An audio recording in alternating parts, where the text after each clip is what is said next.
요즘에 저를 좀 사칭하는 불법 리딩방이나 텔레그램 또 단톡방들이 굉장히 좀 많아지고 있는데 각별히 여러분들이 좀 주의를 했으면 좋겠어서 이렇게 좀 영상을 찍게 됐고요. 실제 피해 사례들도 좀 있는 것 같아요. 저는 이런 리딩이라든가 이런 걸 전혀 하고 있지 않거든요. 저를 사칭한 어떤 뭐 문자가 온다거나 그런 걸 받으셨을 때는 그냥 무시를 하시거나 꼭 신고를 꼭 해주시면 좀 좋을 것 같습니다.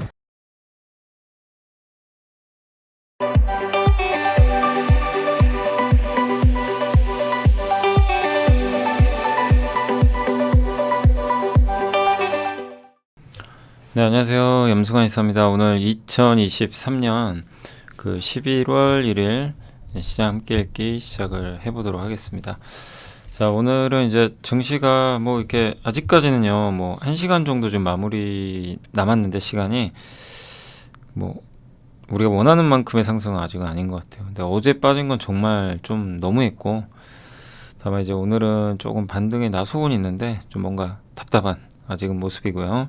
네, 조금만 더 지켜보고 제가 이제 어쨌든 이제 장 끝나면 한번 결과는 말씀을 또 드리겠습니다. 일단 오늘은 그 주요 보고서들로 한 삼성전자, 그 다음에 AMD, 그 다음 하나솔루션, 아모레퍼시픽, ST팜, 유한양행, 또 SKC, BH 파트론, 유니셈, 그 다음에 LS, 현대위아, 텔레치스, 조선, 미디어, 요게 이제 CJ ENM하고 콘텐트리 중앙이고요. 그 다음에 이제 시황, 테슬라까지 해서 한번 설명을 드려보도록 하겠습니다.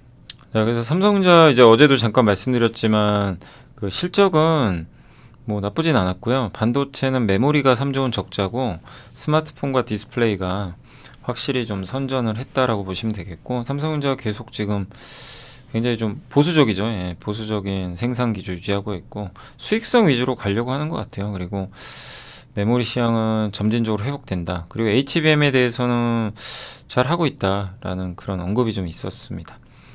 그리고 이 워낙 현금이 많은데 이 삼성전자가 그동안 의도적인 좀 공급 과잉을 유발을 했거든요. 근데 이 경험이 많잖아요. 하이닉스나 뭐 마이크론도. 그래서 쉽사리 퇴장 안 하고 먼저 감산해 버렸고 삼성이 결국 따라간 거죠. 예. 그러니까 과거처럼 이렇게 막 그 치킨 게임 한다고 기업들이 막 물러서거나 그러진 않아요. 망하거나 그런 이제 흐름은 이제 과거죠. 과거에 했던 거고.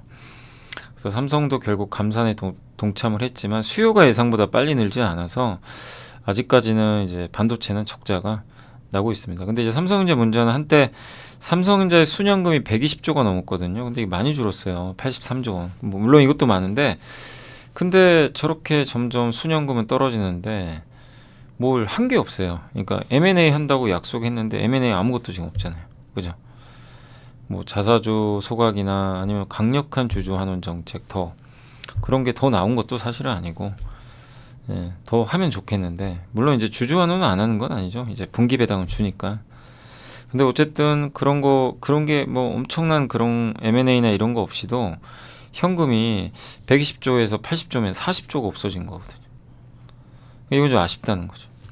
네. 그래서 아마 다시 저 현금 확보를 위해서 아마 굉장히 보수적으로, 예, 수익성 위주로.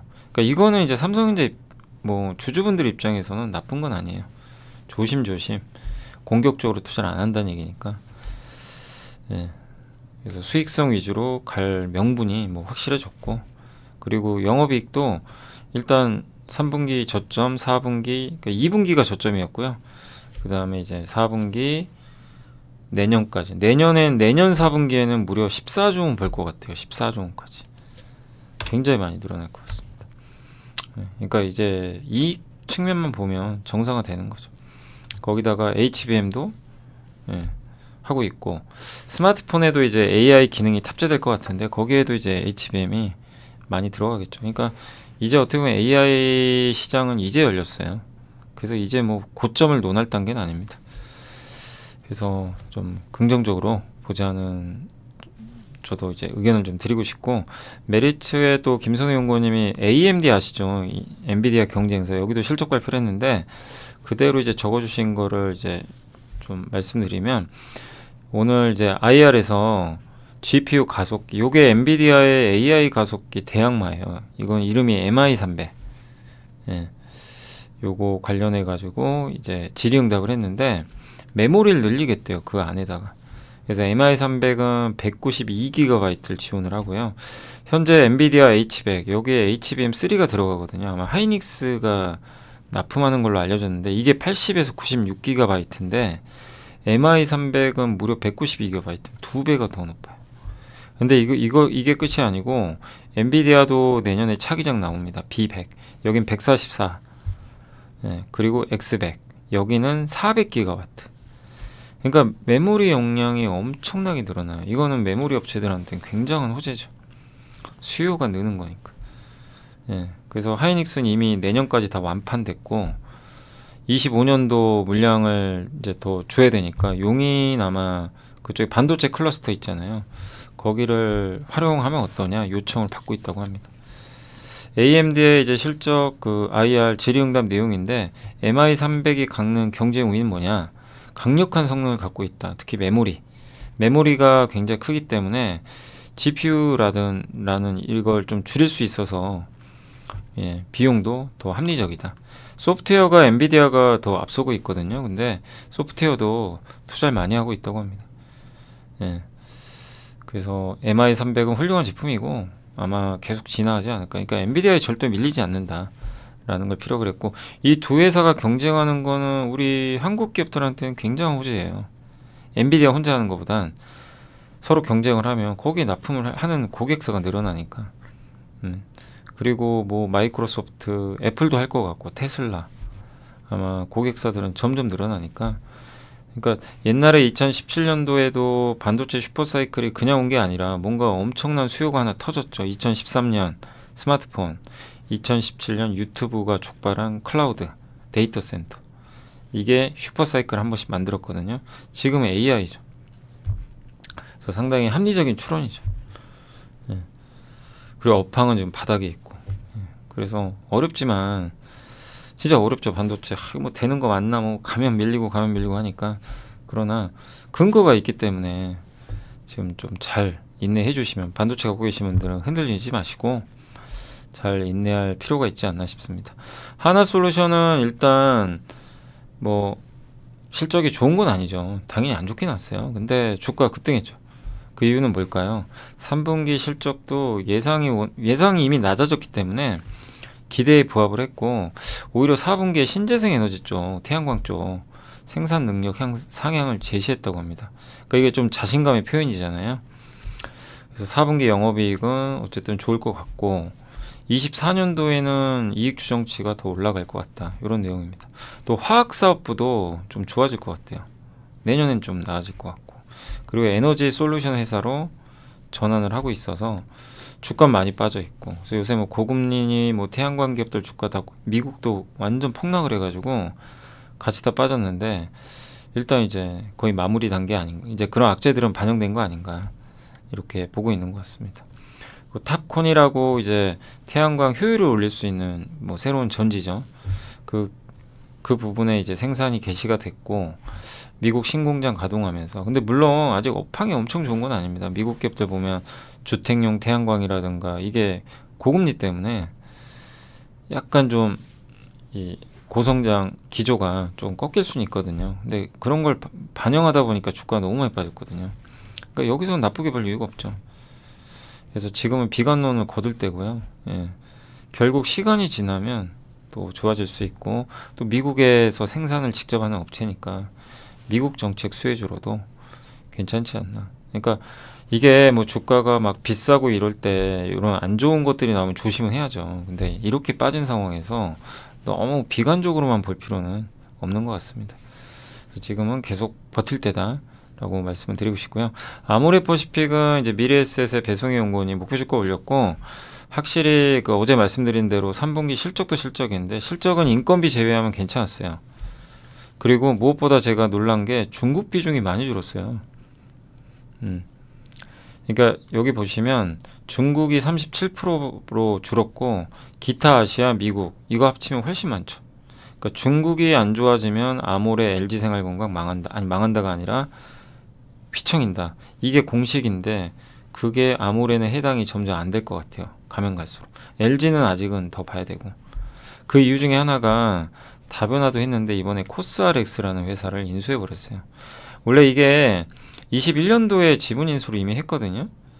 예, 했는데 이게 잔여 지분을 다 인수한다고 합니다. 예, 그래서 내년 5월부터 실적이 반영되고요. 지분율이 30% 정도 되는데 이게 90%가 돼요. 그럼 연결로 편입이 돼서 이 회사의 매출과 이익이 그대로 잡혀요. 근데 이게 왜 중요하냐면 코스RX가 연간 영업이익이요 1919억으로 영업이익률이 34%가 된다고 합니다. 아모리 퍼시픽 이익 규모랑 거의 똑같아요. 엄청나죠. 이게 왜 이렇게 돈을 잘 버냐면 그 코스RX가 아마 뭐 아시는 분들은 아실 수 있겠지만 아마존 1위예요. 아마존 미국 아마존에서 화장품 거의 항상 보면 1순위 올라가 있습니다. 이 회사 제품. 그 정도로 미국에 잘 나가요.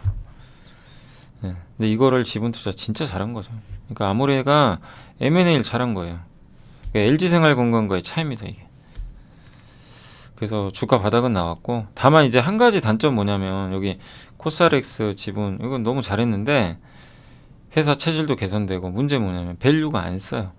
그걸 반영을 해서 PER 계산을 내년으로 해도 24배입니다. 퍼 24배는 싼 게 아니죠.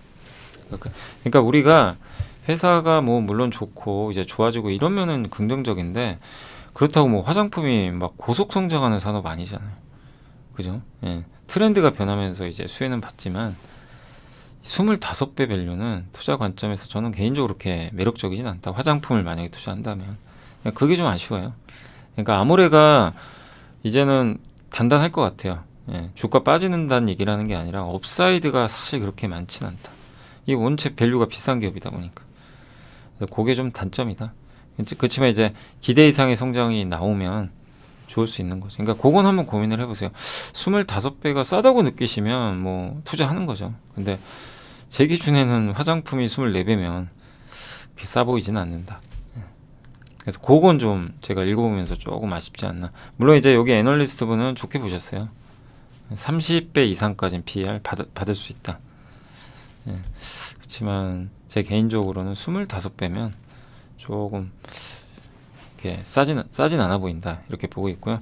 네, 현대차증권의 엄민영 연구원님은 ST팜도 코로나 때 정말 엄청난 기업이었죠. 주가도 많이 가고 개인 투자분들도 되게 좋아하셨던 기업으로 알려져 있는데 요새 주가는 많이 빠졌고요. 다만 3분기 실적이 이제 3분기보다는 4분기가 좋을 거래요. 왜냐하면 올리고 있죠. 요 올리고 실적이 주력인 올리고가 상저하고를 전망을 하고 있죠. 이 회사는 CMO입니다. 그래서 그 약을 위탁 생산해주는 그 원재료 같은 걸 만드는 위탁 생산도 하고 그런 회사로 알려져 있는데 4분기에 매출이 급증할 것 같아요. 그러니까 3분기 올리고 매출이 기대에 미입했는데 이게 아마 4분기로 이연되지 않았나. 그럼 4분기에 올리고 실적이 잘 나온다면 주가는 레벨업 하겠죠.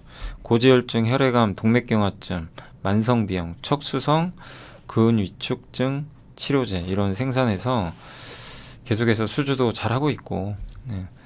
그리고 mRNA 백신, 에이즈 치료제, 대장암 치료 이 세 개의 신약 파이프라인이 있대요. 근데 이건 내년에 아마 성과가 좀 나올 것 같고요. 근데 이거는 될지 안 될지 제대로 우리가 원하는 결과 나올지는 모르는 거니까. 그래서 핵심은 올리고다. 그래서 올리고가 4분기에 제대로 나오는 게 가장 중요합니다. 그래서 4분기 실적은 내년 1월 말이나 아마 11월 초에 발표할 거예요. 내년 2월 초에 발표할 거예요. 그러니까 조금만 더 기다려보세요.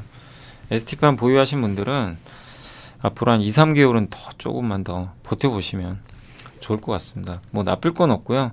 다만 4분기에 진짜 올리고 매출이 잘 나오는지 이게 좀 관건이다. 네, 그걸 조금만 더 확인해 보시면 좋겠고 보통 애널리스트 분들이 탐방을 가거든요. 미리 가서 아마 보고서를 또 쓸 것 같아요. 그 실적 4분기 전에 4분기 실적 발표 전에 이제 그런 것들 또 나오면 한번 봐야 될 것 같습니다. 어쨌든 지금은 버티는 구간이다. 유한영행은 여기 NH의 박병국 연구원님이 일단 목표 주가 유지했고 3분기 실적은 너무 의미부여하지 마시고요. 이게 렉라자 있죠. 폐암 치료제 우리나라에서 무상 공급하니까 그 비용하고 유한화학 있죠. 자회사. 예. 여기가 생산 스케줄 좀 일정 부분 때문에 일회성 비용이 들어가서 좀 부진했다고 하고요. 그런 렉라자 무상 공급 예산은 이제 내년 초에 급여정, 그러니까 이 국내에서 이제 급여를 받게 되면 이제 그 의료보험을 통해서 지급이 되는 거죠. 근데 그 전까지는 무상 공급이니까. 근데 내년에 아마 이제 급여를 받으면서 좀 정상화되지 않을까 이렇게 보고 있고요. 예.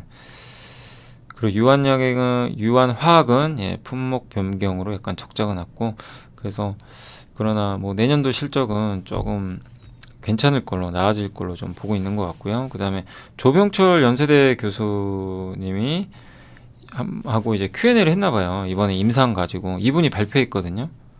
이 데이터를. 그래서 타그리소는 이제 그 이 경쟁 제품이죠. 이게 폐암 치료제 1등이죠. 블록버스터. 이거를 이제 이기려고 아미반타맙하고 유한양행하고 오스코텍이 같이 개발한 레이저틴, 이 두 개를 섞은 거예요. 비교를 한 거예요. 그러니까 유한양은 레이저틴입니다. 다른 회사 제품. 이 두 개를 섞어서 임상을 했더니 데이터는 잘 나왔어요. 사실 잘 나온 건 맞습니다. 네. 비소세포 폐암, 이제 폐암인데 이게 작지 않은 거죠. 예. 종양이 좀 이렇게 작지 않은, 비소, 작지 않다. 그 폐암 환자 1차 치료법이거든요. 그래서 굉장히 1차 치료 요법이 시장이 제일 큰데, 이게 이제 무진행 생존 기간, 암이 걸리지 않은 상태로 얼마까지 진행이 됐나, 암이 안 걸리는 기간, 이게 타그리소보다 훨씬 높게 나왔어요. 23개월, 7개월 정도. 굉장히 높은 거죠. 예, 그리고 타그리소는 MRI, 뇌 있죠, MRI. 요거를 다 찍지는 않는다고 합니다. 근데 요 아미반타맙하고 레이저틴이군요. MRI를 계속 찍었고요. 다 찍었고, CT도 5번 더 찍었다고 합니다. 모든 환자의 뇌 MRI. 이게 이제 뇌로 전이되는지 이런 걸 보는 거죠. 그래서 타그리스로 압도를 했어요, 실제. 렉라자, 그리고 요 두 개 합친 거 말고 이 하나만, 렉라자 폐암 치료제 있죠. 요거 하나만 가지고 타그리스랑도 비교해봤는데 그것도 좋아요. 예. 근데 이제 관건은 뭐냐면 전체 생존. 그러니까 이 암이 걸리고 나서 도대체 얼마 동안 생존하는지, 이걸 OS라고 하는데 이게 내년에 공개된대요. 그러니까 이게 저 타그리스보다 훨씬 잘 나오면 주가는 본격적으로 또 상승할 수 있지 않을까. 저게 이제 마지막 관건입니다. 그건 내년에 나온다고 합니다. 한 번에도 고민이 있지만 지금은 이미 주가는 빠졌고, 그래서 조금 더 지켜보시고 내년에 저 데이터가 정확히 언제인지 모르지만 저걸 조금 기다리는 구간이다. 근데 여기 조명철 그 교수님은 굉장히 좀 좋은 결과 나왔다라고 얘기를 해주신 것 같더라고요. 예. 아무튼 조금 잘 되기를 계속 기대해 보겠습니다. 그 SKC는 미래에셋의 이진호, 김태용 연구원님 목표 주가 낮췄고요. 실적은 당분간 기대하지 마세요. 그게 좋지는 않습니다. 4분기가 좀 개선돼도 여전히 안 좋고요. 동박이 주로 이게 유럽 쪽에 있는데 이게 너무 안 좋아요. 예, 거기다 전기요금도 좀 들어가고, 동박은 만들기 정말 어려워요. 예, 이 음극제형 동박 있죠. 이게 양극박하고는 달라요. 예, 그래서 동박은 차원이 다른 문제입니다. 이 피기가 되게 어렵대요. 수율, 그러니까 솔루스 첨단 소재 좀 수율 안 나와가지고 좀 고생을 많이 했잖아요. 동박이 만들기 진짜 어려운데 세계 최대 회사 중에 하나고, 예. 근데 지금 업황이 너무 안 좋고 막 그래서 적자나고 있고, 그래서 어쨌든 이거는 저는 정상화 된다고 보고요. 왜냐면 말레이시아 공장이 있는데 이건 전기료가 싸요.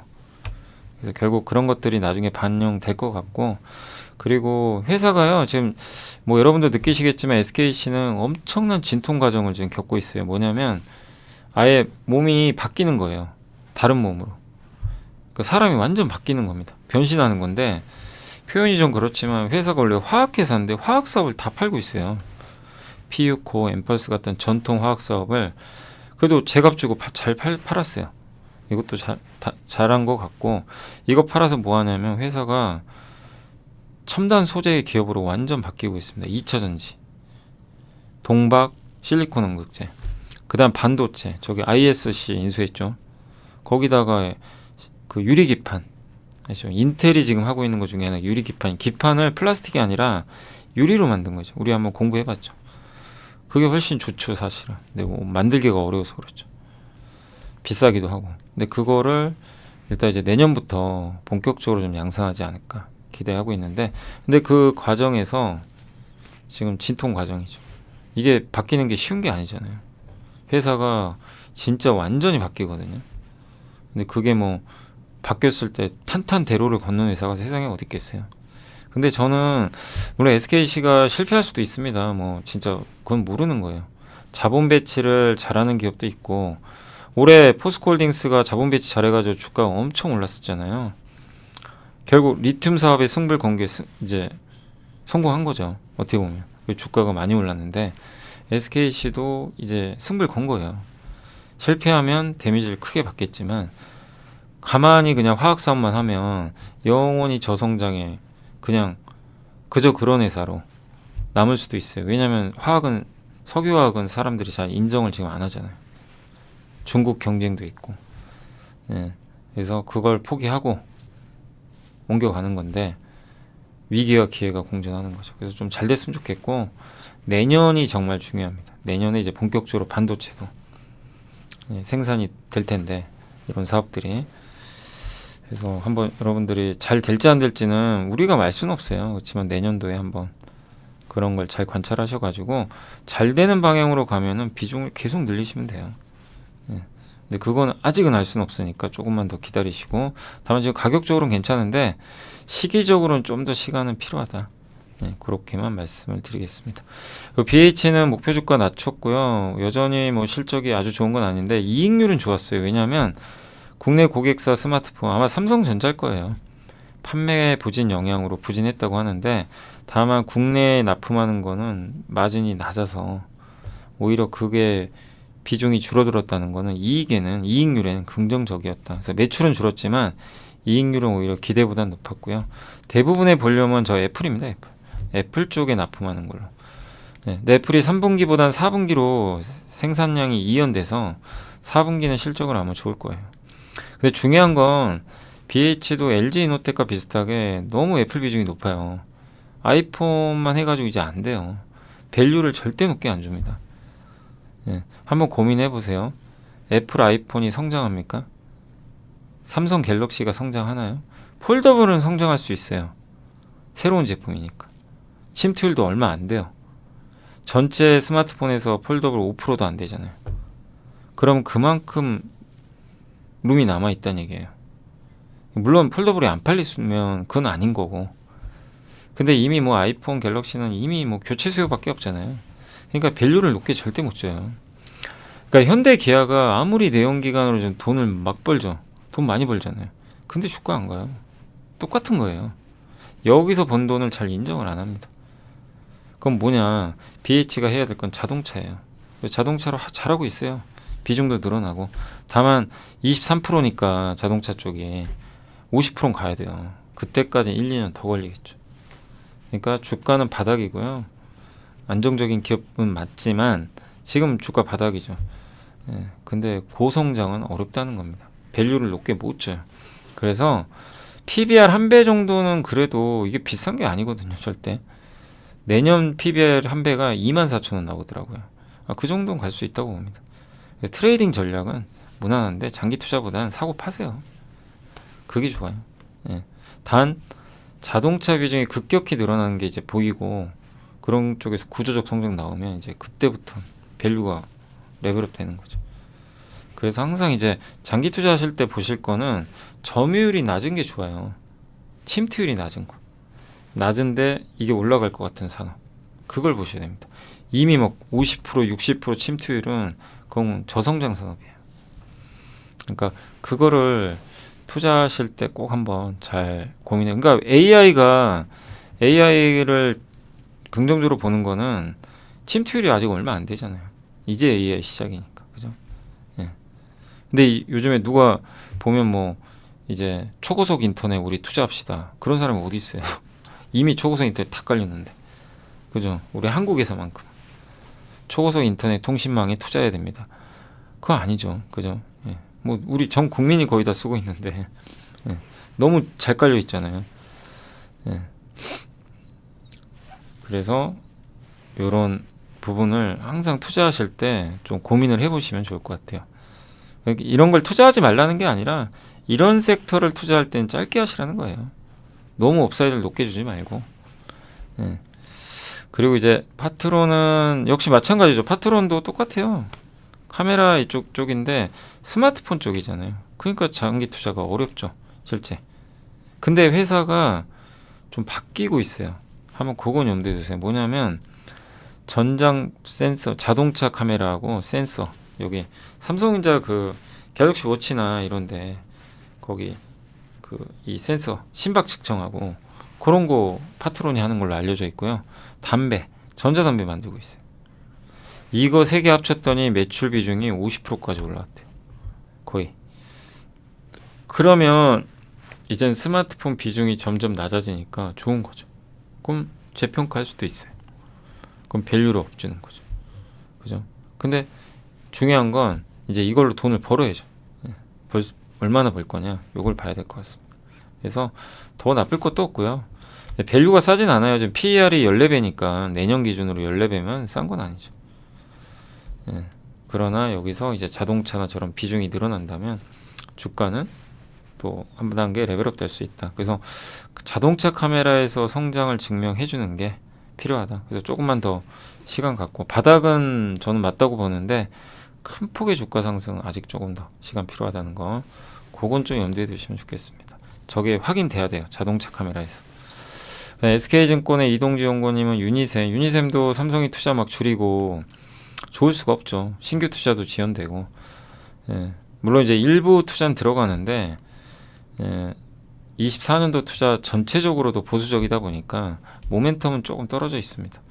다만 상대적으로 이게 스크러버 칠러는 인프라 장비거든요. 업황 대비해서는 좀 양호하지 않겠냐. 또 HBM 공정이 또 들어갑니다. 스크러버는 유해가스 제거하는 장비죠. 칠러는 온도 조절. 이 중에 스크러버는 HBM 공정에도 필요하다. 태양광 신규 고객도 확보했다고 하고요. 퍼도 낮아요. 무릎 이하고 밸류도. 업황은 최악이고 더 나쁠 건 없는 거죠. 그래서 지금은 좀 오히려 기회를 포착할 때가 아닌가 이렇게 보고 있고요.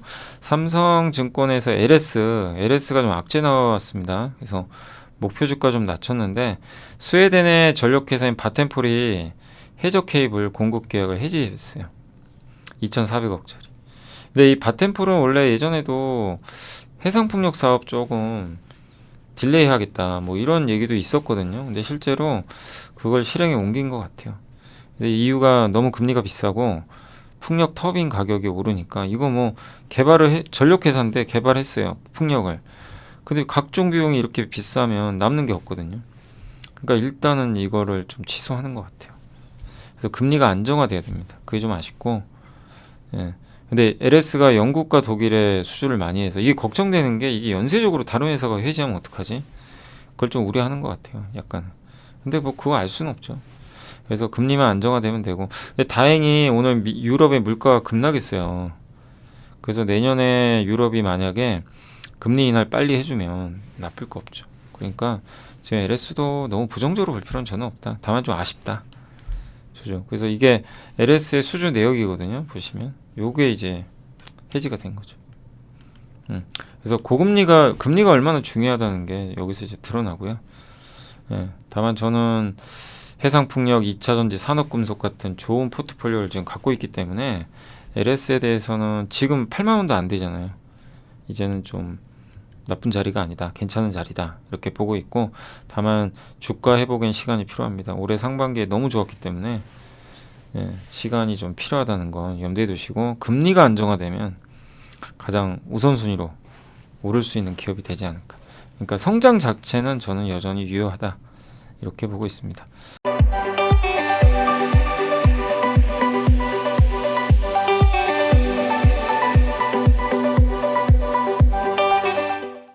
자, 다올투자증권의 유지영 연구원님은 현대위아는 목표주가 10만원 유지했는데 일단 그렇게 나쁘지 않대요. 기대치 부합했고 특히 차 부품 쪽이요 괜찮았다고 합니다. 여기가 핵심이니까. 그래서 2016년 2분기 이후로 가장 좋은 실적에 해당한다고 합니다. 기계 쪽은 좀 안 좋았어요. 근데 이제 이건 선택의 문제인데, 자동차 부품 이익이 개선된 건 좋아요. 근데 문제는 뭐죠? 엔진 사업을 하니까 이건 사양 산업이거든요. 엔진 이제 필요 없어지잖아요, 점점 갈수록. 그 일을 만회할 뭔가 사업이 있어야 되기 때문에 친환경 사업, 열관리 시스템 이걸 하고 있는데 성과 나려면 시간 좀 걸리죠. 거기다 로봇, 이것도 마찬가지입니다. 그래서 좀 실적은 이제 조금 나아지긴 했는데 여전히 저런 새로운 사업에 대한 성과가 좀 나오는 걸 조금 더 지켜볼 필요는 있다. 예, 이렇게 말씀을 드리겠습니다. 그래서 현대에도 나쁠 건 없는데 막 이렇게 위로 업사이드가 아직은 뭐 그렇게 많을 것 같지는 좀 않은 것 같습니다. 신한투자의 허성규 연구님은 텔레칩스, 뭐 우리 많이 공부했던 기업이죠. 차량용 반도체, 인포테인먼트, AP 있죠. 예, 두뇌에 해당하는 그 칩을 설계하는 기업이고요. 현대차 그룹에 대부분 납품을 하고 있습니다. 점유율이 70%가 넘고요. 돌핀 시리즈, VCP 시리즈, 엔돌핀 시리즈 이 세 개로 구성됩니다.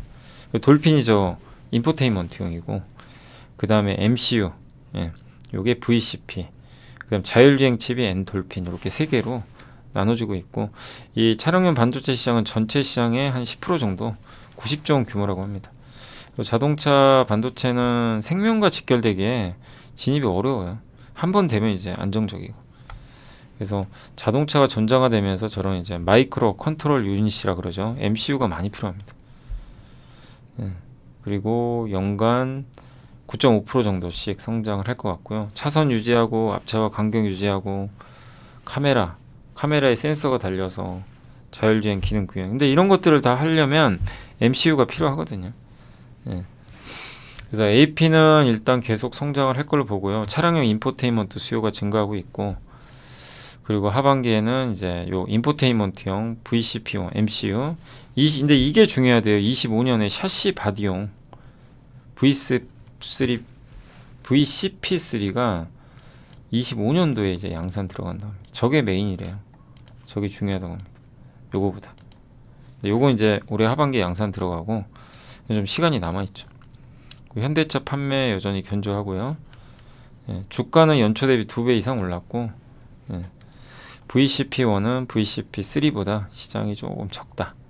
예, 그래서 이 VCP3가 좀 중요하다라고 봐주시면 좋을 것 같습니다. 그러니까 이게 뭐냐면 당장 주가가 막 또 폭발적으로 가긴 좀 어렵다는 내용이에요. 제가 읽어보니까. 왜냐하면 저런 핵심적인 ADAS 반도체 VCP 이 25년 정도거든요. 24년 하반기부터 해가지고. 예. 그러니까 좀 시간 남아있다는 거죠. 그래서 장기 관점에서 대응하시면 좋아요. 예. 어차피 반도체는 또 차량용 반도체 시장 커지니까. 근데 이제 연초 대비 주가도 올랐고, 또 지금 이 양도차익과세 개인 투자분들 중에 이렇게 수익 많이 나신 분들은 팔려고 할 거예요, 연말까지. 그러니까 지금은 급락이 나올 때 좀 투자를 하시는 게 어떨까. 지금은 그냥 기다리는 구간 아닌가. 나쁘다가 아니라, 예, 조금 뭐 무리해서 막 올라갈 때 살 필요는 없지 않나, 이렇게 보고 있고, 항상 실적 확인하시고 2분기 실적 잘 나왔잖아요. 그래서 이번 3분기도 실적 한번 확인하고, 만약에 투자를 하신다면 실적을 일단 보고 투자하시면 어떨까. 그래서 여유를 좀 가지시고요. 분명히 높은 경쟁력은 갖고 있는데 주가가 올해 좀 올랐으니까 조금만 더 지켜보자는 그런 내용인 것 같습니다. NH에서 조선주 얘기해 주셨는데, 연간 수주 목표, 이게 조선 대부분의 회사들이 일단 목표는 다 달성할 것 같고요. 뭐 하나오션은 아직은 목표치에 미달하고 있어요. 좀 미달하지만 뭐 카타르 LNG선 또 수주 기대감이 있으니까, 또 울산함, 방산 쪽도 있으니까 좀 지켜보시고, 내년의 핵심은 LNG입니다. 예, 특히 카타르, 미국, 예, 이런 쪽. 그래서 LNG선 발주는 우리 공부 많이 했죠. 앞으로 많이 늘어날 걸로 일단 예상하고 있고, 이 중에 한 80% 이상은 한국이 수주할 걸로 전망을 하고 있습니다. 내년 상반기에 모잠비크에서도 17척, 그 다음 미국에서도 LNG 발주가 진행될 것 같다. FLNG는 바다에서 천연가스를 액화 상태로 바꾸는 거죠. LNG로. 그거 삼성중공업이 하죠. 예. 그래서 그것도 좀 기대를 하고 있는 것 같고요. 또 방산 프로젝트 아시죠? 장보고 배치2 3번함, 한국형 구축함. 이런 것들이 이제 현대중공업하고 하나오션이 경쟁하는 관계죠. 그래서 이런 방산 프로젝트의 발주도 기대가 된다. 이런 내용입니다. 그래서 내년에는 어쨌든 LNG 보시고 25년도에는 방산, 이런 것들이 또 실적에 잘 반영되지 않을까 하는 그런 내용입니다. 그래서 조선업종 주가 빠졌지만 좀 기회로 보셔도 좋을 것 같고요. 그다음에 신한투자의 지인의 연구원 미디어 이제 적어도 숏은 하지 말자. 둘 다 너무 안 좋았죠. CJ ENM 컨텐트리 중앙 최악인데 일단 첫 번째가 둘 다 미국 회사 인수해서 지금 거의 이제 아마 속으로 그럴 거예요. 이거 왜 인수했을까? 이 고생할 걸. 좀 운도 없어요. 뭐 저기 작가들 파업하고 있고 파업이 끝나니까 미국의 배우들이 또 파업하고 있대. 그러니까 이제 CJ ENM 입장에서는 정말 답답할 노릇이죠. 컨텐츠죠. 왜냐하면 작품을 납품을 해야 돈을 버는데 왜냐하면 고정비는 계속 나가거든요. 고정비가 500억씩 나간대요. 이건 뭐 작품과 상관없이 계속 내야 되는 돈인데 작품 5개 하면 흑자래요. 간신히. 저 윗은 분기에 2개 이상 납품해야 돼요. 근데 못 만들죠. 그럼 적자 고스란히 보는 거예요. 근데 작가 파업 끝났더니 배우가 또 파업하고 있고 좀 답답한 거죠. 또 티빙도 적자가 400억에서 500억. 그래서 앞으로 CJ ENM은 대작 드라마를 안 만들 가능성이 좀 높아요. 축소하겠죠. 그러니까 만들긴 만들어도 좀 줄인다. 그 다음에 엔터 사업 강화한다고 합니다. 그래서 이번에 데뷔한 제로 베이스 원이 초동 앨범만 203만 장 엄청나게 팔았고요. 내년에 걸그룹 2팀이 런칭한다고 합니다. 컨텐츠리 중앙도 이제는 편수 증가보단 좀 내실을 다지겠다. 수익성 위주로 간다. 이렇게 보시면 되겠습니다. 그러니까 결국 이제 더 나쁠 건 없다. 그러니까 이런 걸 만약에 여러분이 본다면 트레이딩이죠. 트레이딩. 구조적 성장은 아니에요. 그래서 만약에 트레이딩 관점에서는 괜찮겠죠. 더 나쁠 게 없다면 회복이 된다. 그리고 완전 빈집이니까. 근데 그래서 어느 정도 트레이딩은 괜찮겠지만 이걸 가지고 뭐 또 장기 투자하겠다. 그거는 좀 더 기다려 봐야 될 것 같아요. 그래서 트레이딩 전략 정도로 보시면 되겠고 유한타임 인명명령 반전 시기가 가까워진 프리미엄과 디스카운트. 그러니까 뭐냐면 이게 일본이 이번에 YCC라고 국채 금리를 1% 이상을 올라가면 안 돼요. 그래서 막아요. 1% 이상으로 올라와 채권을 사가지고 눌러버립니다. 채권을 계속 사요. 일본 국채를 사서 금리 오르면 눌러요. 찍어 누릅니다. 이걸 용인했다는 거죠. 1% 이상도 괜찮다. 그러면 일본 채권 매입을 더 줄이겠다는 얘기죠. 예전보다 많이 안 하겠다. 채권을 많이 사면 채권 가격이 올라요. 그래서 금리가 떨어져요. 근데 이거를 금리 상승을 용인한다는 건 뭐예요? 예전보다 덜 사겠다는 거죠. 그래서 일본이 미국 국채 팔아가지고 일본 국채를 샀나 봐요. 그러니까 미국 국채를 파니까 국채를 팔면 가격이 떨어지죠. 그럼 어떻게 돼요? 금리 오르죠. 그래서 미국 금리 오른 거예요. 근데 지금은 이게 반대로 되니까 미국 금리가 좀 안정화되지 않겠냐. 또 이런 의견도 있는 것 같습니다. 그래서 최근에 어쨌든 그 YCC 금리를 계속 상단부로 올리니까 미국의 국채 수요 보유 금액이 일본에 가파르게 빠졌다 올라오죠. 그런 모습이고 시장이 얼마나 안 좋냐면 어닝 서프라이즈가 이렇게 잘 나왔는데도 기대보다 잘 나와도요. 지난 5년 동안은 기대보다 잘 나오면 주가가 이렇게 1% 가까이 올랐거든요. 이번 3분기는 잘 나와도 빠져버렸습니다. 쇼크 나온 건 말도 못합니다. 그만큼 좀 시장이 좋지 않았다는 건데 또 역으로 보면 반영을 못한 거잖아요. 좋은 실적을. 그래서 지금은 좀 시장을 뭐 너무 나쁘게 보진 말자는 그런 내용으로 보셔도 되겠고 하이 투자의 이제 이용찬 연구원님은 유럽의 디스인플레이션이 빠르게 오고 있다. 그래서 지금 유가도 하락하고 어제 유럽의 소비자 물가가 2.9%밖에 못 올랐어요. 정말 좋은 신호입니다. 디스인플레이션. 물가가 급격히. 내년에 미국도 저럴 가능성이 높다고 보고 있고요. 그럼 금리를 올릴 이유가 없어요. 네덜란드 마이너스 났대요. 물가 상승. 내년 전망이 키워드는 디스인플레이션입니다. 물가 안정. 이게 되면 금리는 낮아져요. 숨통이 트이는 거예요. 네. 그래서 파웰 의장은 또 일부러 센 얘기를 할 수도 있지만 ECB 내년 유럽에서는 금리 인하 논의하지 않을까. 그리고 최근 투자들은 살 게 없다고 많이들 얘기를 한다고 합니다. 근데 이번에 주가 급락한 기업들은 상반기에 너무 좋았거나 업황이 안 좋은 기업들이 많거든요. 그래서 지금은 좋아지는 기업 찾기보다는 너무 싼 거 있잖아요. 그런 걸 좀 찾아보자. 이런 내용인 것 같습니다. 특히 삼성 SDI가 이제 싸졌어요. 퍼가 14배밖에 안 돼요. 그 삼성 SDI는 좀 이제 밸류 매력이 있어서 괜찮은 것 같고 10월에는 롯데케미칼, 크래프톤, 한세시럽 같은 기업들이 강했는데 이 기업들이 뭐 특히 좋아서 간 건 아니고 워낙 또 소외도 많이 받았죠. 그래서 당분간 이런 흐름은 좀 더 이어지지 않을까 이렇게 보고 있는 것 같고요. 외국인이 더 팔 이유도 물론 있지만 어쨌든 지금 여기서 주가가 더 빠지기 어려운 기업들도 나오고 있기 때문에 지금은 소외된 기업에서 기회를 찾으면서 시장 상황 개선을 기다리자. 그 정작 상황이 진짜 이게 참 어려운 게 상황이 좋은 걸 기다렸다가 투자하면요 벌써 올라가 있어요. 그게 참 어려운 것 같아요. 그러니까 지금은 적절하게 괜찮다 싶은 그런 완전히 싼 기업이나 향후 업황이 개선될 기업이라면 뭐 괜찮지 않을까 이렇게 좀 보고 있습니다. 아무튼 유럽의 물가가 마이너스 났습니다. 네덜란드. 그리고 삼성 SDI가 진짜 이 회색인데 밸류가 이만큼 떨어졌어요. 이게 삼성 SDI가 50배까지 갔었어요. 14배. 엄청 빠진 거죠. 그 테슬라 실적 발표 예전에 했지만 그거 다시 한번 이제 정리된 게 있어서 말씀드리면 KB에서 쓴 자료고요. 사이버 트럭 생산 최선 추정치는 1년에 25만 대, 25년도에 가능하다. 이거는 Q&A로 테슬라에서 답변한 거예요. 25년부터 그냥 본격 양산한다 이렇게 보시고 4680 배터리 생산량은 전분기 대비 40% 증가했다. 베를린 오스틴 증설은 효율성 향상으로 생산량 극대화를 중심으로 진행 중에 있다. 멕시코는 포기할 생각이 절대 없대요. 근데 금리 때문에 조금 딜레이 되는 거죠. 약간 늦어지는 거고 영원히 성장하는 기업이 세상에 어딨냐. 그래도 우리는 빠르게 성장할 거다. 로봇 옵티머스가 언제 일할지는 우리도 모른다. 준비되면 인터넷에 올리겠다. 사이버 트럭 정말 새로운 제품이지만 공법이 다 다르대요. 그래서 시간이 오래 걸린다고 합니다. 자동차 관련 경제는 정말 거대합니다. 차체, 주차, 보험. 네. 근데 자동차 소유주들의 실질 운행 시간이 일주일에 10시간이니까 하루에 1시간 좀 넘게 타는 거예요.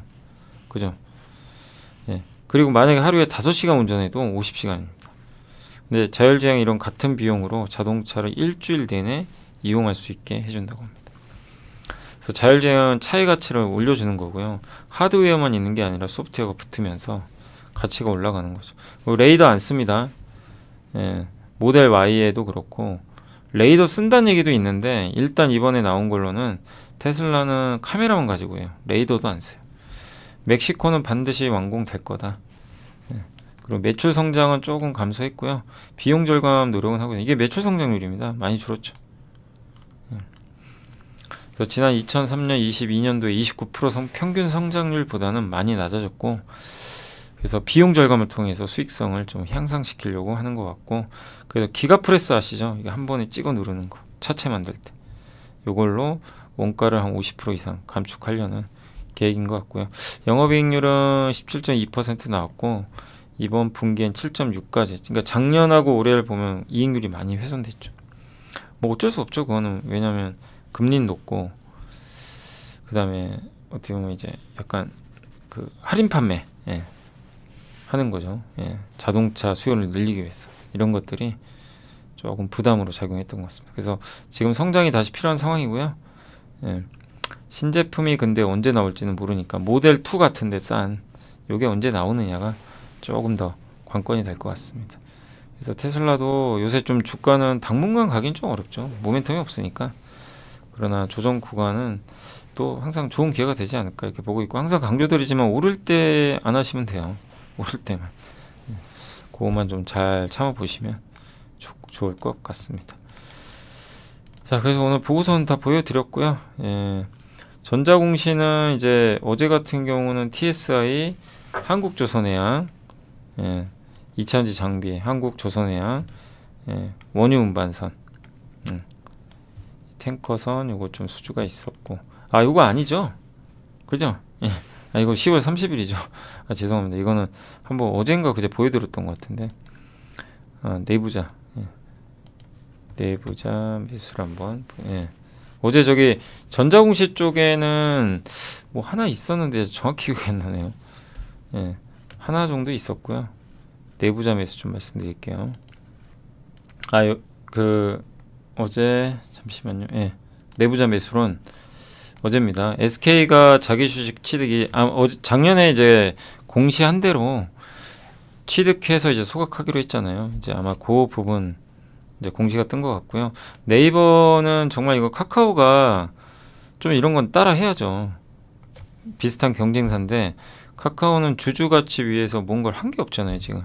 네이버는 뭐 주가는 안 좋지만 그래도 전 최수현 대표가 되게 잘하고 있다고 생각하는 게 어찌 됐건 주식 소각도 결정을 했어요.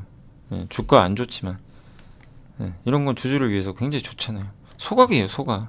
164만 주 없애버린다고. 굉장히 훌륭한 결정입니다. 그래서 정말 저건 칭찬하고 싶고요. 하나 갤러리아는 김동선 전무가 계속 주식을 사고 있고, SN코는 이제 SK 하이닉스가 아마 그쪽 관련된 기업으로 알려져 있는데 자동화 기업이죠. 공장 자동화. 여기 공기원 이사가 2,500만 원 정도치 주식을 샀고, 한미반도체는 어제 주가 좀 빠졌지만 여기 곽동신 대표가 또 모처럼 대량 매수를 했습니다. 무려 20억 원. 그러니까 참 대단한 거죠. 저렇게 높고 비싼데도 꾸준히 사고 있고, HCT는 여기 유철상 상무님이 한 1,200만 원 정도 매수가 들어왔으니까 참고해 주시면 좋을 것 같습니다. 네. 자, 이제 시장이 끝났고요. 오늘 그래도 일단 증시는 마지막에 조금 좀 반등하면서 일단 1% 이상 강세 마감했고, 물론 오전보다는 조금 밀렸습니다만은 그래도 일단 모처럼 양봉 나왔고, 정말 힘겹습니다. 이게 하루하루 올라가는 게 너무나 어렵네요. 우리나라 증시가 전 세계 제일 약하거든요. 코스닥은 오늘도 별로 안 좋았어요. 근데 왜냐면 오늘 오후에 2차 전지가 좀 또 많이 밀려버렸어요. 아마 그 부분이 주가에 좀 부담이었던 것 같습니다. 일단 오늘도 외국인들은 팔았습니다. 결국 팔았고, 기관은 샀고요. 근데 이제 주로 판 거는 아마 전기전자, 아니 아까 화학하고 철강주 좀 많이 팔더라고요. 그래서 아마 그 부분이 좀 부담이었고, 서비스 업종, 화학, 그쪽이고. 근데 철강주는 다시 샀네요. 오전에 좀 팔았는데, 그러니까 보면 오늘 전기전자 좀 일부 샀었고, 그래서 오늘 외국인들은 일단은 좀 매도는 했지만 전기전자, 일부 철강, 음식료, 반면에 서비스, 화학, 자동차, 조선 이쪽은 조금 일부 매도가 나온 것 같습니다. 근데 그거를 이제 기관들이 다 방어를 해줬기 때문에 오늘 기관들은 제약바이오 말고는 거의 다 샀어요. 대량으로 많이 사서 증시를 오늘은 일단, 그래서 오늘 좀 상승이 물론 오르면 좋죠. 좋은데 아직은 확신을 못하는 게, 금융투자가 사서 오르는 건 별로 좋은 게 아니에요. 제일 좋은 건 외국인이 현물을 막 몇 천억씩 사가지고 올리는 겁니다. 그럼 되게 오래 가요.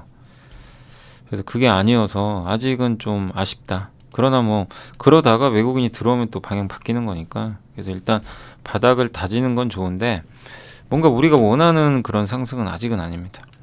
그래서 조금만 더 지켜보시고, 그러나 일단 증시가 2300은 좀 지지했다는 건 일단 다행이고요. 그다음 오늘은 뭐 DMZ 평화공원 쪽은 왜 갔는지 잘 모르겠네요. 여기 일부 기업들이 상한가 같고요.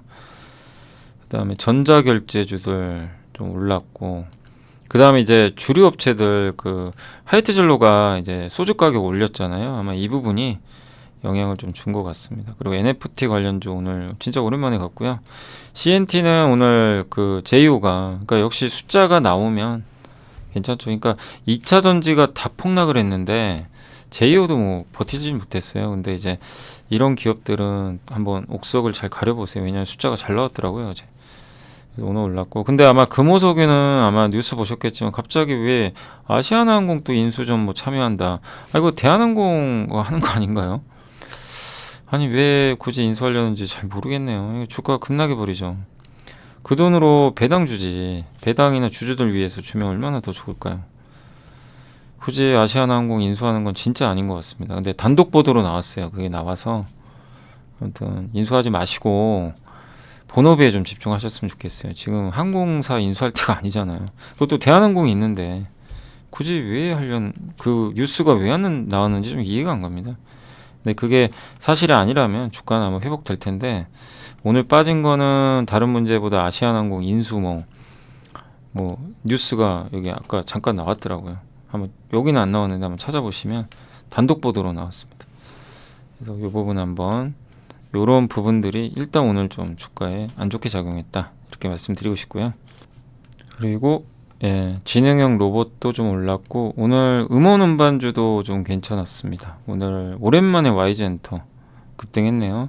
하이브, CJENM. CJENM도 뭐 아까 잠깐 보고서 보여드린 대로 뭐 더 나쁠 건 없겠죠 여기서. 예. 그리고 미디어 주들도 오늘 좀 괜찮았고요. 진짜 오랜만에 반등이고 컨텐츠리 중앙도 마찬가지 같습니다. 낸드 관련주들도 일단 오늘 웬일로 제우스가 13%나 급등했네요. 네. 그리고 이번에 DNF 같은 경우는 솔브레인이 어제 말씀드린 대로 이제 인수 건이 좀 있었고 오늘은 좀 반등한 것 같습니다.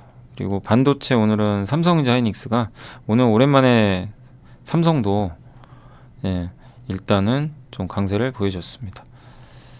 그 반도체 장비 오늘 반도체가 좋았어요. 그리고 어제 급락했던 자율주행차도 일단은 좀 회복이 일부 되고 있다 보시면 되겠고 백화점 관련주도 오늘은 좀 분위기들 괜찮았습니다. 영상 쪽도 좋았고요. 전력 설비 쪽이 요즘에 좀 안 좋았는데 오늘 LS전선 아시아, 효성중공업 다 괜찮았던 것 같습니다. 다만 LS 일렉트릭과 LS 그룹은 아직은 조금 부진한 상황인 것 같고요. 갤럭시 부품주도 요새 뭐 스마트폰 예, 데이터들 좀 잘 나오다 보니까 반등에 성공했고 어제 뭐 세경하이테크니 막 덕산이 막 폭락을 했잖아요. 세경하이테크는 대주주 담보대출 물량이 좀 있는 것 같더라고요. 어제 좀 잠깐 이렇게 보니까 아마 수급으로 좀 빠졌던 것 같아요. 어제. 그리고 종합상사도 오늘 올라갔고 우주항공도 오늘은 괜찮았습니다. 하나에어로스페이스 일단 급등했고요. 그래서 많은 기업들이 오늘 다 고르게 그죠 반등을 좀 해준 건 좋은데 다만 영풍재지가 오늘까지 지금 5일 연속 하한가를 가면서 이게 정말 무섭죠. 여러분들 이게 보시다시피 이게 한번 차트 한번 보실래요?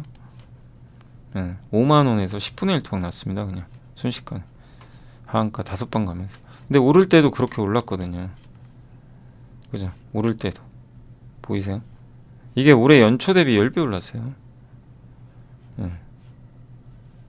그러니까 이렇게 아무리 좋은 기업이라 해도 조심해야 된다는 얘기예요. 너무 많이 오르는 거.